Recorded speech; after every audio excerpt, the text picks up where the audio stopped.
వివాదంలో మంత్రి పొంగులేటి శ్రీనివాసరెడ్డి కుమారుడు హర్షారెడ్డి వివాదంలో చిక్కుకున్నారు. ఖరీదైన ఫిలిప్ బ్రిగేడ్ బ్రాండ్ వాచ్లను ఆయన స్మగ్లర్ ముబిన్ ద్వారా తెప్పించినట్లు సమాచారం. ఒక్కో వాచ్ విలువ 1,75,00,000 ఉంటుందట. అతడికి చెన్నై కస్టమ్స్ అధికారులు ప్రశ్నించడంతో హర్షారెడ్డి పేరు బయటకు వచ్చింది. దీంతో ఏపీఆర్ 4న విచారణకు రావాలని ఆదేశించగా తాను 27వ తేదీన హాజరవుతానని రిప్లై ఇచ్చినట్లు తెలుస్తోంది.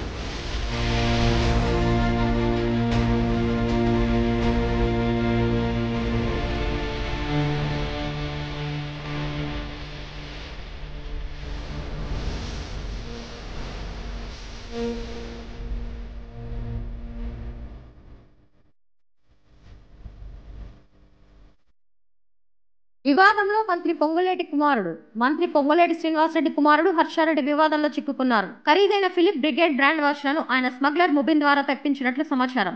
ఒక్కో వాచ్ విలువ 1,75,00,000 ఉంటుందట. అతడికి చెన్నై కస్టమ్స్ అధికారులు ప్రశ్నించడంతో హర్షారెడ్డి పేరు బయటకు వచ్చింది. దీంతో ఏపీఆర్ 4న విచారణకు రావాలని ఆదేశించగా తాను 27వ తేదీన హాజరవుతానని రిప్లై ఇచ్చినట్లు తెలుస్తోంది.